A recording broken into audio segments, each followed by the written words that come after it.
Together a story on therapy and service dogs with the help of faculty and students at Broken Arrow High School.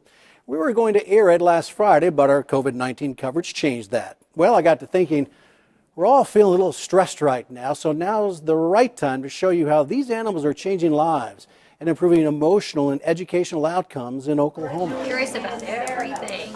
Yeah. A little closer. A little closer. A friend of mine once was having a really bad day and the dogs were around, and we sat and pet the dogs for 15 minutes, and she was great for the rest of the day. It was awesome. You know, I've been a principal for 20 years, and I don't think we've ever seen a time where we had more students who are coming to us from some sort of trauma-informed background, anxiety or depression, or just even students who just need a simple lift in their day. And to me, that is the greatest strength of the program. For that, Principal Burns can thank Karen Holman, who holds a master's degree in companion animal behavior and is also a full-time teacher at BAHS. Okay, so welcome to my classroom. This is Honors Anatomy and Physiology at Broken Arrow High School, and these are our therapy dogs. Holman proposed the Tiger Tails program 7 years ago, and it's been a huge hit ever since. Doggy. Her name's Maddie. We first started going into some of our special education classes with students who had behavioral issues, and we could see those students kind of transform. Doesn't she feel good? We have 2 senior dogs. One of mine is Maddie, and she's 11. So we are working on 2 dogs in training now to take their place. Down your dog. Down. Leave your dog. Stay. That training usually takes at least 2 years. It's a lot of effort and a lot of treats. These dogs learn by positive reinforcement only. Back in the old days, we used to use aversives, which is choke chains, prong collars, shock collars. The good trainers have now gone over to science-based methods and positive reinforcement techniques. We find that we get more out of the dog when we use food. Therapy dogs, they need to have basic obedience classes. So for me, with Maddie, I did Beginners 1, Beginners 2, Novice 1, Novice 2. We did the AKC Canine Good Citizen test, which I think is a very good measure for all therapy dogs to take that test. And even then, not all of her dogs graduate.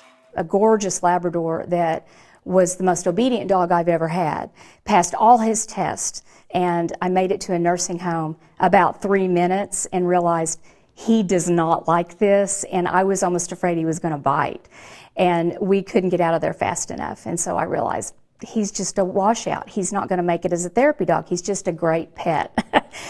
Maddie, on the other hand, is a natural, a rescue dog who has an innate sense of when a human may need a little emotional rescuing themselves. Their nasal capacity is amazing. So they can smell on you if you're stressed, if you're having a bad day. Our day starts, we get up, we have to go through our courses. Oftentimes, all of them are AP, which means we leave with quite a bit of homework that we have to do. We do eventually get kind of tired and worn down, but anytime that Maddie comes in, the week brightens up. And Maddie's getting a little older. Bless her heart. She loves to come, and when I get out her special collar and her bandana, she's ready to go, but she has had 2 knee surgeries, so it's very difficult for her to walk around the Broken Arrow campus. It's so big. Karen expects to retire Maddie next year and hopefully replace her with Brownie. I have a little dog I'm working with that is kind of a mess and young and immature, but obedience, she's great. While this training is intensive, it's still less involved than the work that goes into producing a service dog. Service dogs, you really need to start training when they're puppies. Okay. Service dogs are trained, highly trained, to serve one person.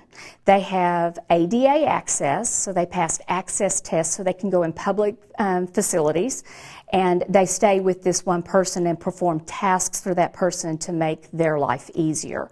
But Karen says not everyone takes that commitment as seriously as they should. This is not a order a vest off the internet and put it on your dog and it's a therapy dog or a service dog. These are licensed dogs that have over $1 million worth of insurance coverage.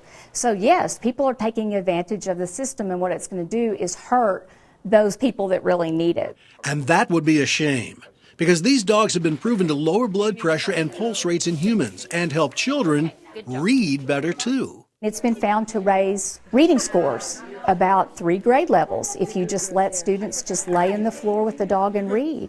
So having a better overall mental health is definitely great for grades, because then you feel more motivated and more inspired to like do your work instead of like just being like mopey and sad.